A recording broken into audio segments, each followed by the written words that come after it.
Time got the better of me this week, but I will still pause to give a quick acknowledgement to the Perry's Victory and International Peace Memorial out on Ohio's South Bass Island, 5 miles from the Canada and U.S. border in the midst of Lake Erie. Erected in 1913 to commemorate the end of the War of 1812 and a lasting peace, this monument celebrates the longest international border not patrolled by regular military forces of the facing countries. At the time it was constructed, more or less on the centennial of the War of 1812, it was a symbol of hope in a world that was clearly ready to tear itself apart once again. As we're being bombarded with voices that have returned to the habit of pushing for the destruction of the other side over finding ways to live together, I couldn't help but look at this location of both conflict and resolution from America's fightingest period. If you're looking for a location to meditate in a place that looks towards hope and reconciliation, the National Park Service's Monument to Victory and Peace can be a good spot to go to ponder different ways into the future.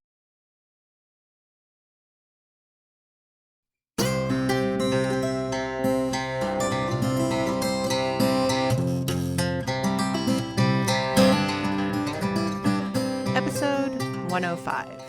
Birds are like berries for the Pluckin.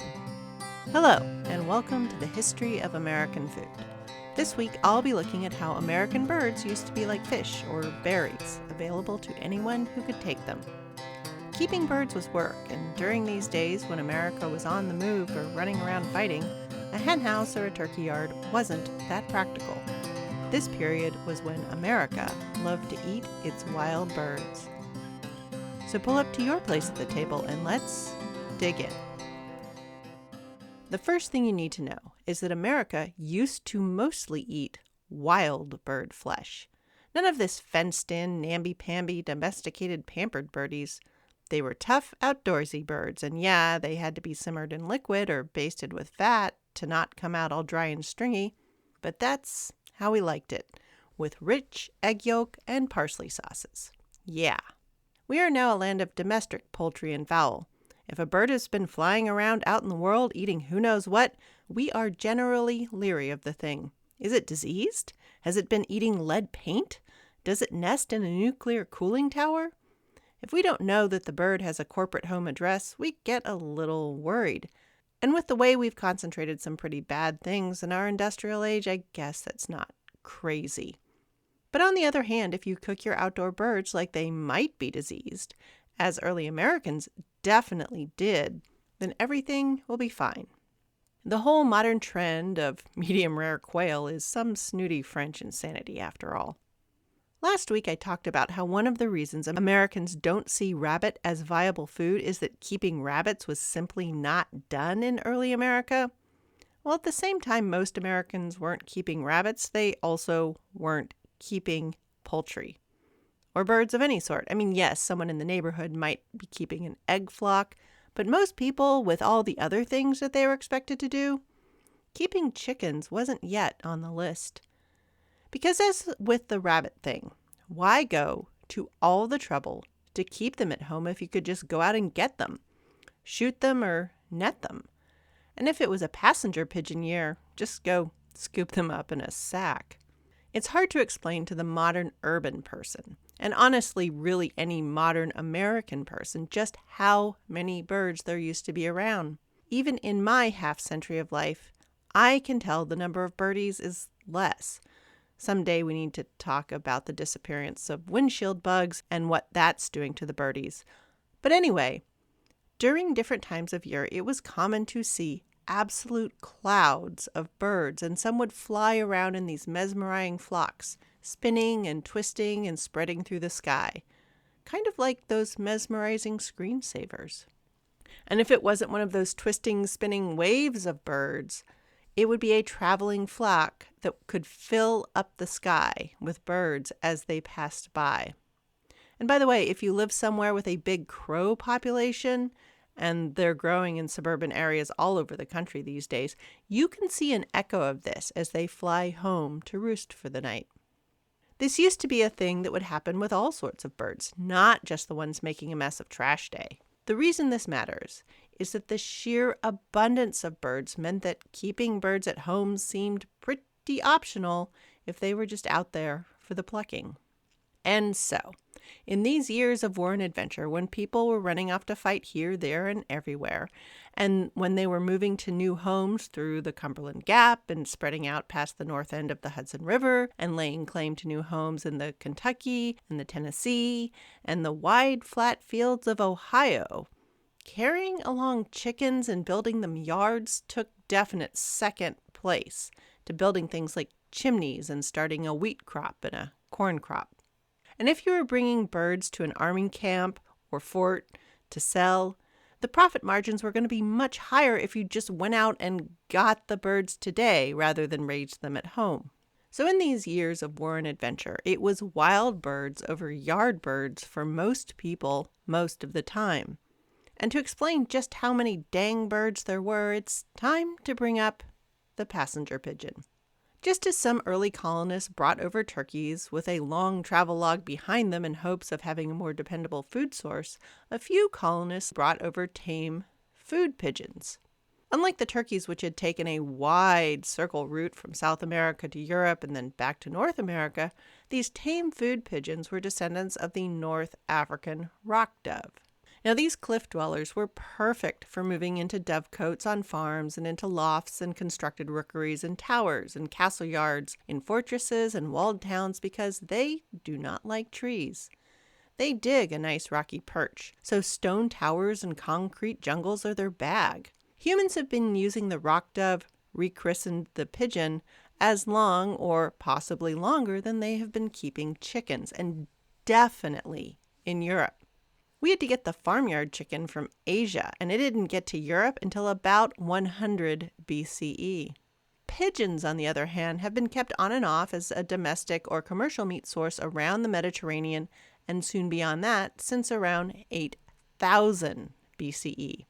They were used as both meat and messenger systems by the ancient Egyptians, the classical Greeks, the Romans, and even during the so-called Dark Ages, which were not dark, and the Middle Ages.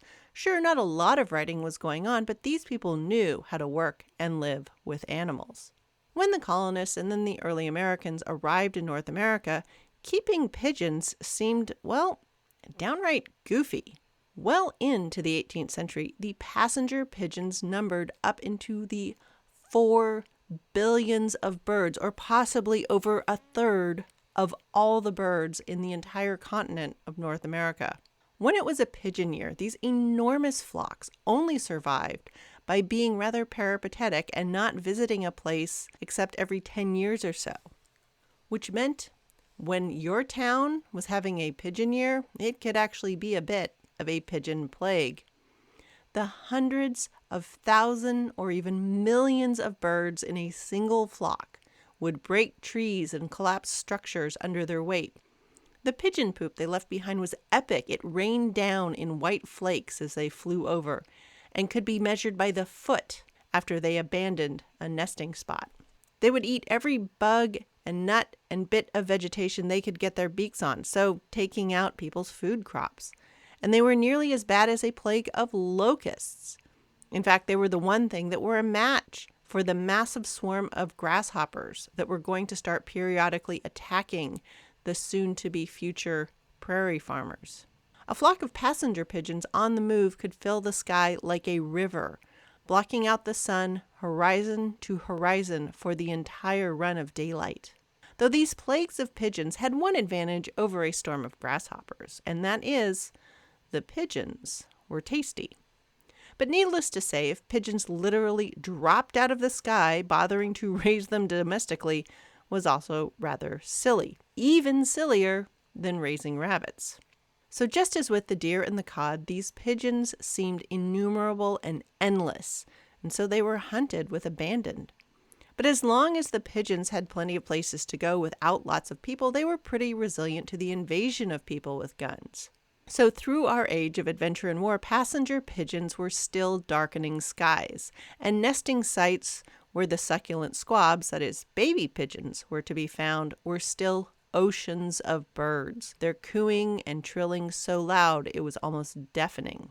Now, they were a bit unpredictable. Where they'd show up next was not always known, so they were never regularly listed as rations for men on the march or at forts.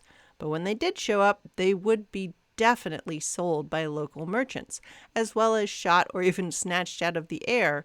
They could be so thickly packed together. And the recipes of the age reflect this pigeon ubiquity.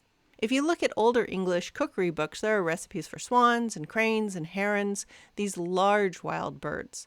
But by the end of the 18th century, when American cookery and the books that were recording it, those larger game birds were hard to come by. They had been largely eaten up.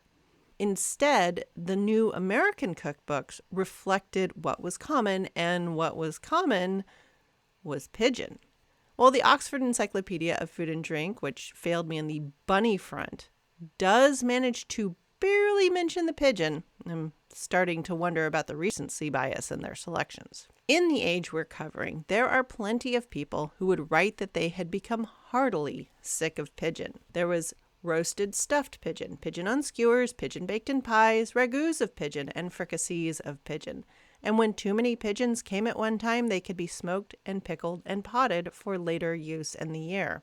And when it all became too much, like those lobsters of yore, washing up on the shores of New England in piles like snowdrifts, they would end up being fed to prisoners, and finally, the pigs. But pigeon invasion wasn't something that happened all that often. More likely were the smaller flocks of pigeons that were on the fringes of the great pigeon blob. So if it was the right time of year, pigeons were just there.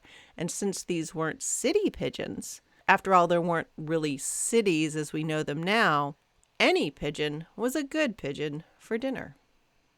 While a plague of pigeons every several years was fine and all, there were also the migratory birds that could be depended on more regularly. Stuff like doves and geese were big ones in the American repertoire. Doves were popular because they came annually to farmers' fields after they had been harvested, so they were available at times to almost everyone because, well, almost everyone was a farmer. And those North American black and white and gray geese with a white chin strap, known often as Canadian geese, were common too. These guys summer up in what would become Canada and flew south for better nibbling grounds starting in the fall into pretty much all of what would become the USA. As a result, along with turkey, a goose was a grand bird for fall and winter feasting. Just as with so many other birds, why bother to raise and keep them if they would just handily show up, more or less on schedule, for the fall harvest festival? So while at first glance it may seem a little strange that chicken was a pretty infrequent item on the American table, the circumstances of the time, well, it really starts to make sense. I mean, chickens are fragile little imports. They need to be pampered and fed. Well, yes, a rooster can get you with those spurs. In the grand scheme of things, out there in the world on their own, they are no match for the predators, the owls, the hawks, the foxes, the wolves, the coyotes, the snakes, and the weasels. But even beyond the fact that chickens are these delicate and needy birds, they take energy and resources to care for. And unless you're in it for the eggs, caring for chickens seemed a bit silly, especially when the air was more or less teeming with birds. And in this time period, up through 1815, these pre-railroad and single-shot firearm years, birds were more or less all over. Birds in the air were like fish in the sea. They seemed innumerable and everywhere. And there was no hunting season for birds. Why would you need one? Birds, like berries in the summer or salmon and shad running up the stream, they were simply there for all who wanted to pluck them, and often right out of the air. As a result of this wild avian bounty, American tables and the fires of American soldiers alike were graced with a wide variety of birds. Along with pigeons and geese, there were ducks, doves, and wild turkey. Also wild quail, and then the prairie grouse would be added once we got west of the Appalachians. And birds weren't just popular for their ubiquity either. Birds are easy to handle. While oysters and fish are, of course, the easiest wild foods to get ready for the table, they're also pretty darn fragile. These water animals go bad on you startlingly quickly. But birds, they have longer staying power. Now, I'm not recommending these methods for, say, a crow you might do in out of annoyance. But birds kept in a cool place, say hung down your well or in a cool stone pantry, aren't going to go bad with the same speed as cod or trout. You really do have several days here. And further, unlike big meat animals, the pigs, the goats, the sheep, and those big, huge cows, birds can be easily handled by the cook alone in the kitchen. Sure, the feathers can get a little messy, but even they have uses and can be worth the bother. Decoration, insulation, making writing instruments, cooking tools, fire starters, and even fill a pillow or a mattress, especially if there's lots of geese. But the thing to remember, all these birds, because they are wild, out there toughing it out, getting their own food, dodging foxes and whatever on their own, they're usually low on fat and pretty tough. Yes, except for the water birds, they have plenty of fat. And because you don't know what they've been eating, yeah, they might have a few creepy crawlies. Fortunately, those early Americans had ways to deal with such things. For the gamiest tasting of the game birds, the first plan was to hang them. If a bird has really been out there working hard in the wild, it was worth it to let the enzymes in the bird's muscles get first crack at tenderizing the meat. And so that was the point of hanging the bird out for a bit. But if you were going to hang this bird or really keep it for much time at all, you didn't want what was in the guts to get into the meat. So that's why you would draw the bird. That is, from crop to cloaca, take out the entire digestive system all in one go. Now, the heart and liver are tasty, and usually they were kept for use. And so for a dish of pigeons, serving the livers as garnish around them was standard practice. And no one wants feathers in their food, even if they are cooking in the rough. So the early American bird was usually skinned when it was time for cooking. With little bird, the pretty feathers were selected for hats and decor, and larger tail and flight feathers might be kept to brush butter or egg whites or other glazes. And for those on the march, a few might be kept as fire starters. Their high surface area were handy to keep with the flint and steel. And if they were dipped in a little leftover grease, well, that made them even more flammable. Now, there were some birds that were plucked, especially after they were dipped in some scalding water. But even that added work of a messy task was worth it. Because if it was the right sort of bird, it was important to keep that fatty skin. Geese and ducks, especially, carry a good bit of fat in their skin, and so it just makes them sort of self-basting. But even for them, if one was truly in a hurry and needed to get the feathers out of the way quick, skinning was always an option. Now, not all bird eaters are at home or have a safe place to hang a gamey tasting bird. So letting a skinned bird sit in a few changes of salty water was another way to go. But truly, the biggest worry, or I guess complaint, of all the bird eaters was not so much the flavor, but rather that these fatless birds could be dry and stringy because of their hard-working bird muscles. And so the solution that most everyone went with was moist cookery. You would boil or simmer or braise your birds. Now, cooking in a pie, of course, was the favorite braising method. I mean, even the pastry lid is somewhat edible. Alternately, there was adding fat. You could either cover the birds you were planning on roasting in fat or make small slices in the flesh and pop in little pieces of fatty bacon. As was stuffing the bird cavities with a bread, herb, and fatty mixture, often including the livers you definitely weren't getting rid of. These were pretty much everybody's favorite ways to keep these hard-worked bird muscles from drying out and getting all stringy in the cooking. Now, these days, when we don't have to do our own bird cleaning, cooking smaller birds can actually be faster food. Yes, it'll take us a minute to get used to navigating all the little bones. I mean, really. Why do Americans love our jumbo-sized chicken breasts? It's not for the flavor. And even though a lot of people talk about how low fat they are, come on. It's really because they are huge steaks of meat. No bones, no gristle, just large, prosperous slices of protein. But if we can become curious about the flavor all those little birds can offer us, it might be fun to visit a ragout of pigeon or quail pie. But okay, I'll forgive you if you give the songbirds in aspic a miss. That might even be too much for me. So here's likely one of my first recommendations for combining America's food past, that is, smaller birds, into your present with not too much trouble and a little fun. Say, for your next sheet pan chicken dinner, try bone-in wings and thighs. Or if you're feeling really wild, check out the freezer and look for those rock Cornish game hens. They're really super tiny chickens. Or if you're up for sitting around while nibbling meat off bones while talking over something with a dining partner, you could even try a couple of quail. It's a whole different flavor and a way to look back on the variety bird eating in those days when we as a country were much more on the move. We're not quite to fancy sauces except for a few grand homes, but some mushroom ketchup, Worcestershire sauce, or onion stewed in gravy, poured over, make fine additions. Oh, and as we tend to want smaller birds for smaller gatherings as the whole Thanksgiving rigmarole has altered so much over the last several years, going with a pile of smaller braised birds and, say, bacon and mushrooms starts to have some appeal. Or here's a wild idea. Maybe it's time for roast duck to take over the Thanksgiving table.